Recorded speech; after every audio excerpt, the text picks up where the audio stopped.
Hello दोस्तों, स्वागत है आपका अपने चैनल वेल्थ हेल्थ में। जैसा कि दोस्तों हमारी फाइनेंशियल जार्गन्स की सीरीज़ चल रही है, तो ये है हमारा फाइनेंशियल जार्गन्स का फोर्थ पार्ट।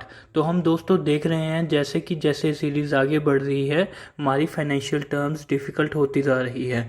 तो अगर आपको कोई फाइनेंशियल टर्म्स पहले से पता है, आपको लॉजिकली एक फाइनेंशियल टर्म देखनी है, कोई भी देखनी है, तो आप वीडियो के स्टार्टिंग में किसी भी प्लेलिस्ट को खोलेंगे जब भी, तो उसके स्टार्टिंग में हर एक में थंबनेल में ही दे दिया है हमने कौन कौन सी फाइनेंशियल टर्म्स इस पर्टिकुलर वीडियो में है।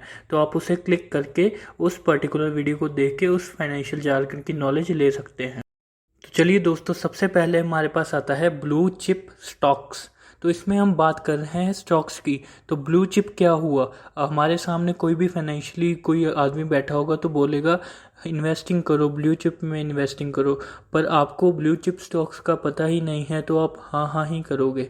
तो इससे बेटर है ये वीडियो देख के आपको इसका पता चले। दोस्तों, ब्लू चिप स्टॉक्स और कुछ नहीं, ये वो स्टॉक्स होते हैं जो कि वेल इस्टेब्लिश्ड कंपनी द्वारा इशू किए जाते हैं।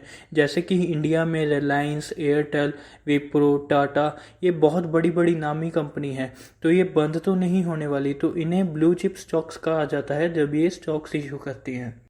दूसरे नंबर पे दोस्तों हमारे पास आता है वॉल्टिलिटी। वॉल्टिलिटी हमारे सामने जब भी फाइनेंशियल बंदे बैठे होते हैं, दो बात कर रहे होते हैं, तो वो ये ज़रूर बोलते हैं आजकल मार्केट में इस शेयर में वॉल्टिलिटी बहुत है। तो उसमें चुप ना करें, वॉल्टिलिटी और कुछ नहीं, ये particular up and down of the share बहुत जल्दी जो होता है, फ्रीक्वेंट अप एंड डाउन।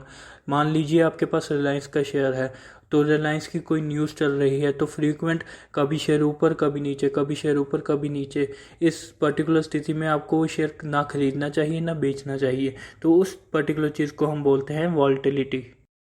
चलिए दोस्तों, ये टर्म तो हम सब ने सुनी होगी, बैलेंस शीट। तो इस बैलेंस शीट का बहुत ही अच्छा मतलब सब लोगों को पता होगा कि ये फाइनेंशियल टर्म्स होती है, पर बैलेंस शीट आखिर होती क्या है? बैलेंस शीट एक फाइनेंशियल स्टेटमेंट होती है पर्टिकुलर कंपनी के एसेट्स और लाइबिलिटी और शेयर होल्डिंग इक्विटी जो कि कैरी करती है एक पर्टिकुलर टाइम के लिए। जैसा कि एक साल की बैलेंस शीट होती है, तो वो हर साल अमेंड करनी पड़ती है बैलेंस शीट कंपनी की। तो ये होती है बैलेंस शीट। तो दोस्तों, इसी के साथ चौथे नंबर पे हमारे पास आता है फाइनेंशियल लिवरेज। तो टर्म तो बहुत बड़ी हो गई, फाइनेंशियल लिवरेज।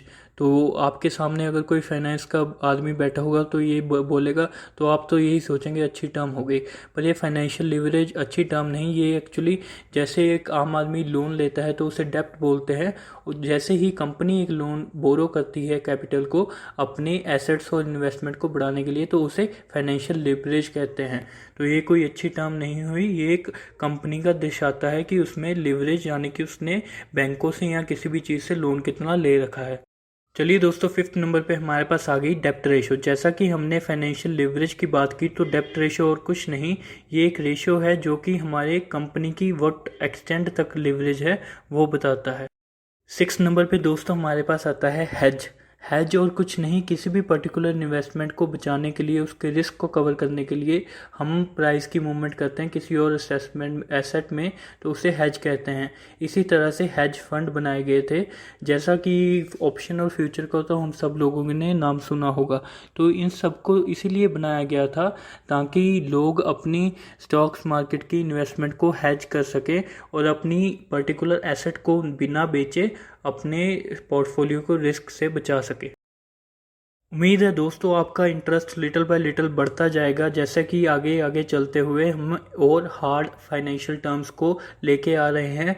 तो दोस्तों बने रहें, और जिस भी वीडियो में आपको फाइनेंशियल टर्म थंबनेल में ही दिख जाएगी, अगर आपको फाइनेंशियल टर्म पता है तो उसे स्किप करें और अगली वीडियो पे जाएं। इसकी अलग से पूरी प्लेलिस्ट मैं बना दूंगा।